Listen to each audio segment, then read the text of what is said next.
Alright, so you remember the crazy matrix raining code effect that we did in the previous tutorial, right? I'm talking about this one right here. So in today's one, we're going to recreate it in seconds using DaVinci Resolve. So let's jump in and get started. So we're going to work with this clip here, and first thing that we need to do, we need to go to the effects and search for diffusion. Drag this to the timeline. Make sure that playhead is on diffusion composition and go to diffusion. In here again, open the effects and go to the templates, fusion, particles.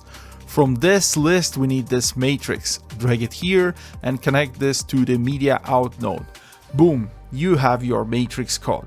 Then you can modify the density and depth if you click on the matrix effect itself. So for example, if I want more lines of code, I can just drag this here and also increase the depth.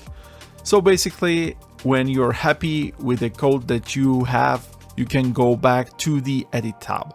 And basically this is how to create a code. And if you want to know how to place this code behind your subject, you should definitely watch this tutorial next.